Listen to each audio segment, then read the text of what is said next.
Right, so this is going to be another movie review. This one's called Sweet Smell of Success, 1957. Giving it 3 out of 5 stars. I thought it was all right. I thought the jazz score was annoying. I didn't like the most of the movie, but I thought the ending was pretty spectacular. People said Tony Curtis should have gotten an Oscar for this, just like he said that he should have gotten an Oscar for the Boston Strangler, which I agree with. Great flick. What are some other good Tony Curtis flicks? I'll look it up. I don't remember. I just remember Some Like It Hot and The Boston Strangler, of course, which is his greatest film by far, his comeback. But instead of getting an Oscar and reviving his career, he sunk further into cocaine problem and low-budget movies. Which is a good thing. We like low-budget movies on this channel. All right, I will go to my channel, look up Tony Curtis, and we'll pull up some other hidden gems. Low-budget movies.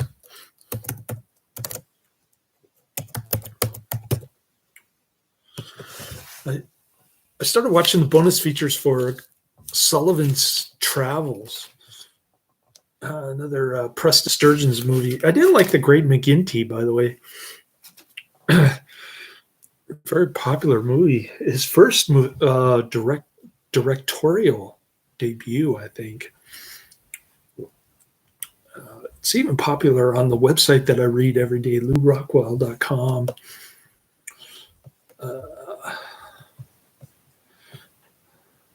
There was The Mummy Lives, 1993. Boston Strangler, Brainwaves, 1983.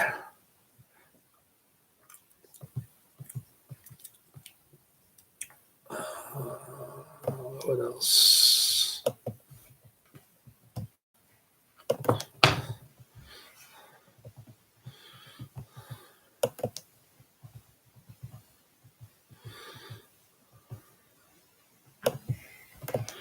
Let's see.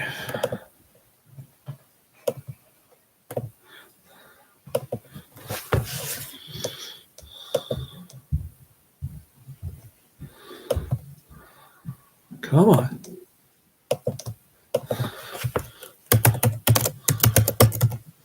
I was trying to expand one of them and it clicked on the video. Sorry.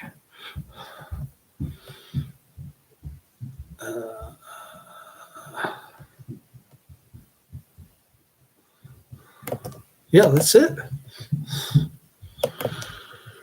All right. Sweet Smell of Success is a 1957 American U.S. film noir drama.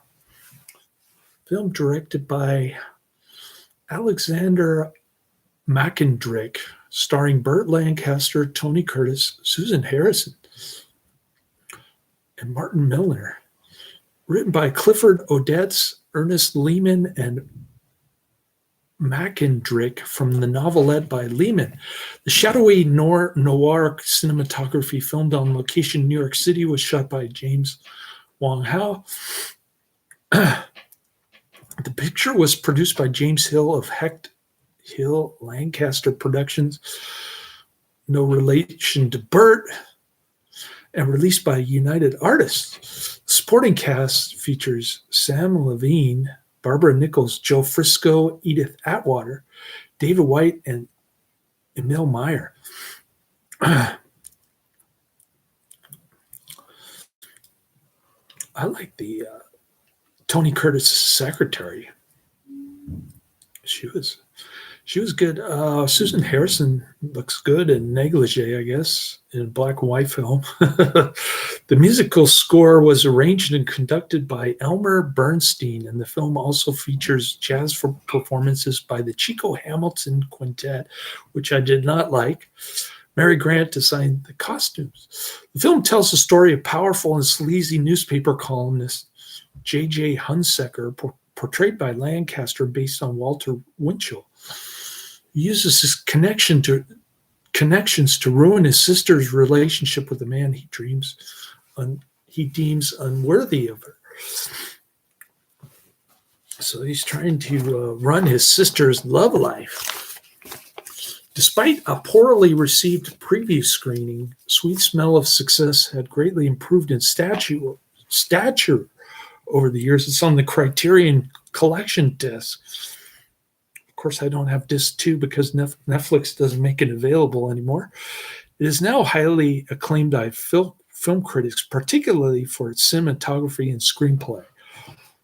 I just like the ending. I thought the ending was decent. In 1993, the film was selected for preservation in the United States National Film Registry by the Library of Congress as being culturally, historically, or aesthetically significant. Sweet Smell of Success, the musical, was created by Marvin Hamlisch, Craig Carnelia, and John Guar in 2002. Morally bankrupt Manhattan press agent Sidney Falco is a frustrated fringe player who, as of late, has been unable to gain positive publicity for his clients in media kingpin J.J. Hunsaker's influential nationally syndicated newspaper column. Hunsaker is overly protective of his younger sister Susan, and he seeks to derail her romance with up-and-coming jazz guitarist Steve Dalla. How dare you date a jazz guitarist? In return for a failed promise, the bullying Hunsaker offers Falco the opportunity to make good by breaking the couple up. Falco is losing money and clients and knows this crucial back scratch could save his career. That's the title of the movie, Sweet Smell of Success. So it's an hour and 36 minutes.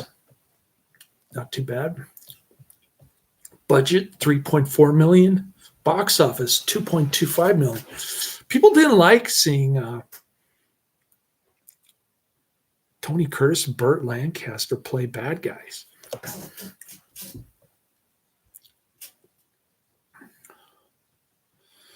Sidney hopes to plant a rumor in a rival column that Dallas is a marijuana-smoking communist. Cannabis hemp. He's a cannabis-smoking communist. Enough to get him fired from the jazz club where his combo plays. Hunsaker will then gain points with Susan by defending Dallas, getting his job back, with Falco counting on an overly prideful Dallas rejecting a tainted favor. To get his dirt planted, Falco plans to blackmail prominent columnist by threatening to expose his marital infidelity. Instead, the columnist chooses exposure over his journalistic integrity, which even his wife praises as his first decent act in years. Falco then bribes a second columnist with a sexual favor to be provided by a cigarette girl. It's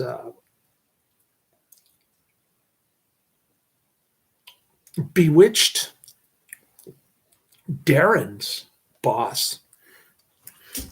I forgot to put his name in the description box. He's misleading her into wanting for him in his bedroom, only to arrive with the columnist, a new low even for Falco. So Falco is supposed to meet the cigarette girl, who's his friend, and then Darren's bewitched boss shows up. Instead, He flips her outrage by claiming he is doing it to help her career. The lies get printed, and Dallas's jazz group is fired from the club. As planned in Dallas and Susan's presence, Hunsaker theatrically gets Dallas rehired with a phone call, but Dallas still insults and denounces JJ for his malignant influence on society. He's a gossip columnist like Joan Rivers.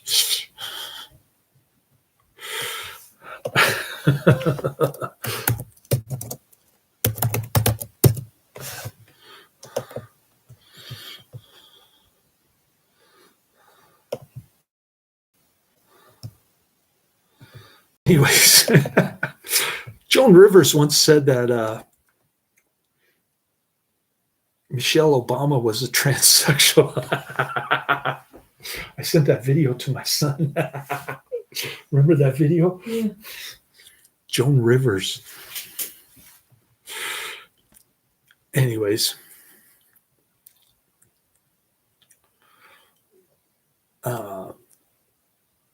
Forced to choose between them, Susan breaks up with Dallas in order to protect him from her vengeful brother. In spite of this, Hunsaker is so incensed by Dallas's insults, which he twists around to characterize as attacks on his loyal, patriotic audience, that he escalates things. How dare you insult my audience? Shame on you. How dare you be a jazz guitarist? All right. Holding Falco's feet to the fire, he orders the shill to plant marijuana on Dallas, then have him arrested and roughed up by corrupt police lieutenant Harry Keller. Oh, you got police corruption going on here, planting drugs on, on an innocent person and then arresting them? No, it couldn't happen. That's another reason to watch. It's got the police corruption angle. It's got a decent ending. Okay.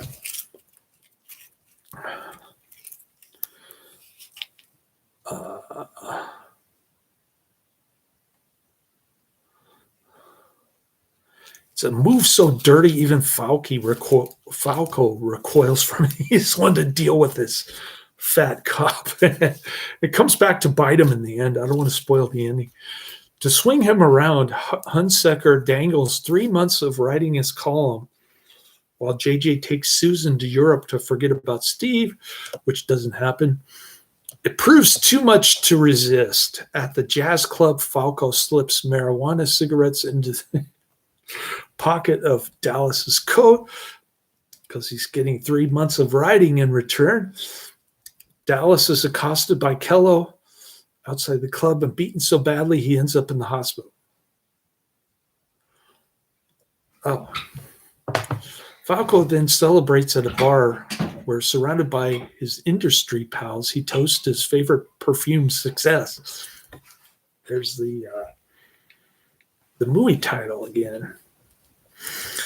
The festivities are interrupted when Falco is summoned to Hunsaker's penthouse apartment, where he finds Susan in her nightgown, very provocative, about to jump off the balcony. Falco stops her, then lectures her and calls her childish. Hunsaker arrives to find Falco and Susan in an outwardly compromising, awkward position in her bedroom, as Falco begins to suspect that Susan has set him up. Unable to talk himself out of what seems like a trap, Falco is brutally slapped around by Hunsaker. Livid, Falco reveals to Susan that her brother conspired to frame Dallas. Hunsaker then calls Kello and deems Dallas innocent, and Falco guilty of planting evidence. Falco declares that Kello's beating will not stop him from making the whole story public, and he leaves. As he exits the building, he is caught in Times Square by the brutal cop, beaten up to a bloody pulp. Susan packs a bag to leave. Stopped by JJ, she explains that she indeed had attempted suicide, having considered death preferable to living with him, and that she is leaving to be with Dallas. All right. So, production. Faced with potential unemployment from the sale of Ealing Studios to the BBC in 1954, director Alexander Mackendrick began entertaining offers from Hollywood. He rejected potential contracts from Cary Grant and David Selznick and signed with the independent production company Hecht Hill Lancaster, enticed by their offer to adopt George Bernard Shaw's play The Devil's Disciple, which I'm not familiar with.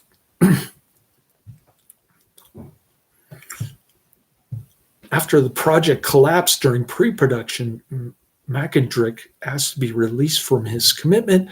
Harold Heck refused and asked him to start work on another project, adapting Ernest Lehman's novelette Sweet Smell of Success into a film, which I'm also not familiar with.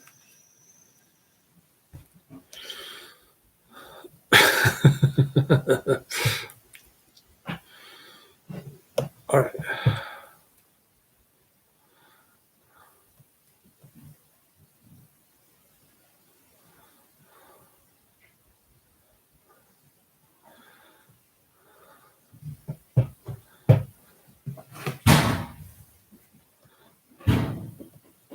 Orson Welles was originally considered for the role of J.J. Hunsaker. Mackendrick wanted to cast Hume Cronin because he felt that Cronin closely resembled Walter Winchell, the basis for the Hunsaker character in the novelette.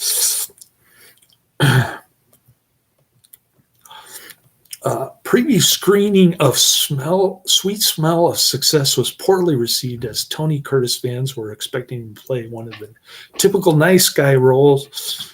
Instead, they were presented with the scheming Sidney Falco. Mackendrick remembered seeing audience members curling up, crossing their arms and legs, recoiling from the screen in disgust. Kind of similar to Rock Hudson in Seconds. Burt Lancaster films fans were not thrilled with their idol either, finding the film too stoic and talky. Yeah, I had a problem with that too. You listen to Burt Lancaster talk and you're thinking, what the heck is he? What kind of language is this? Is this like a late 50s beatnik language that I have to figure out? Okay, the film was a box office failure, and Heck blamed his production partner Hill.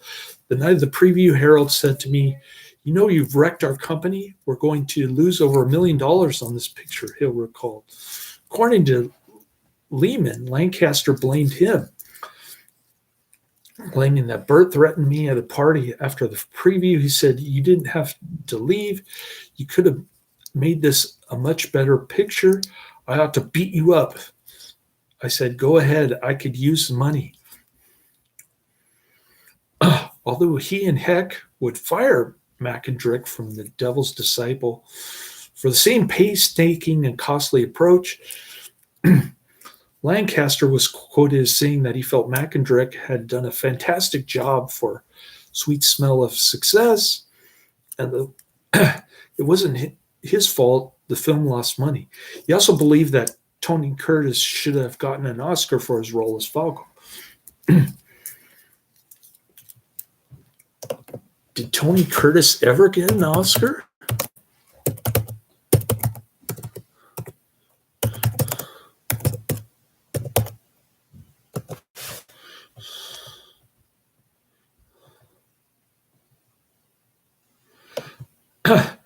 He was nominated for The Defiant Ones, Best Actor, 1958. I don't think he ever got an Oscar, Tony Curtis.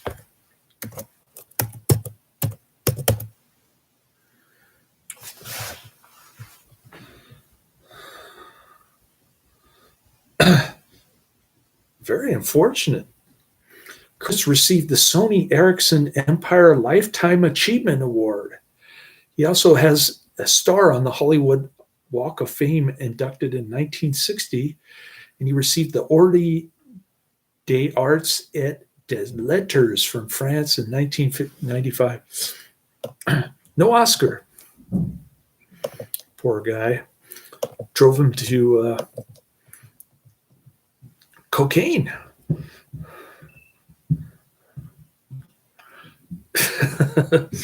Sweet Smell of Vengeance. 2027. Is that a Karate Man production? Karate Man's in the chat room. Must be 2:00 on a Sunday or whatever time it is on Monday.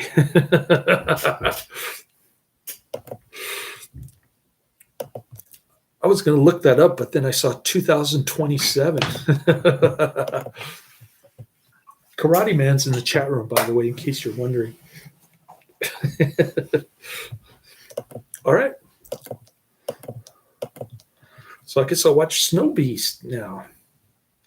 Boring TV movie that Adrian's familiar with. I still don't know what the stock market's going to do on Monday. I'm scared to look. I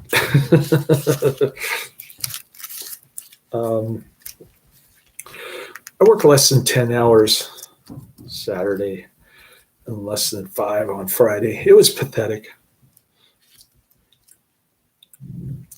I'm talking about my Good Eggs job. Of course, I did my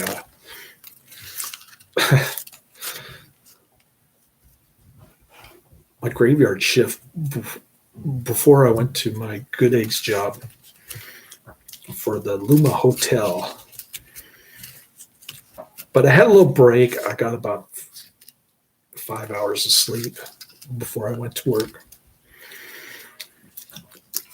So I was okay sleep-wise. I was extremely tired from working 3 days in a row of graveyard. But I did it.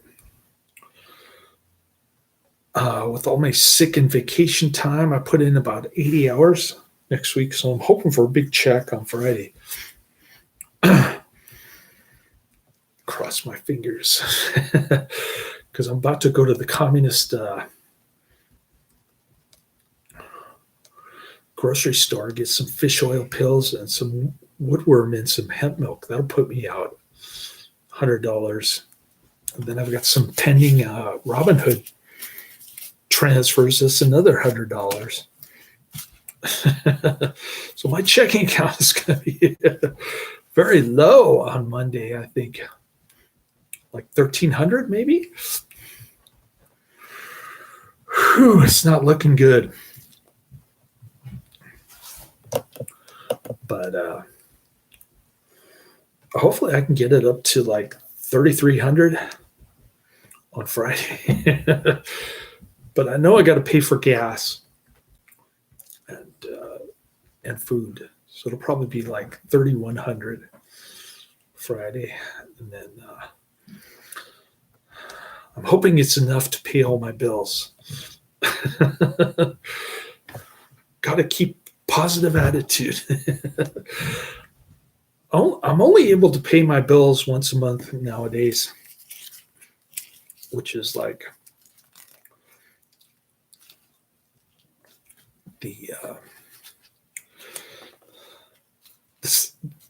second to last week of the month or something. That's the only time I have money to pay bills. But I already got thumbs up from Karate Man. I got a couple of funny chats from him. And I'll try to keep the movie reviews going. We didn't go to Lat Mass or the park today. It was raining and he had homework. So we ate pot stickers a couple times. Wait a minute.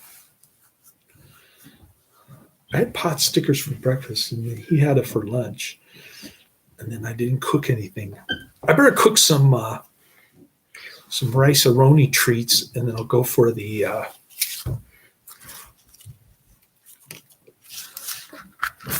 for the ghost pepper.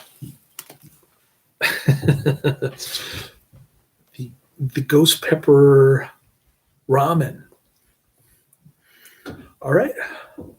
That's the end of my review. Laters.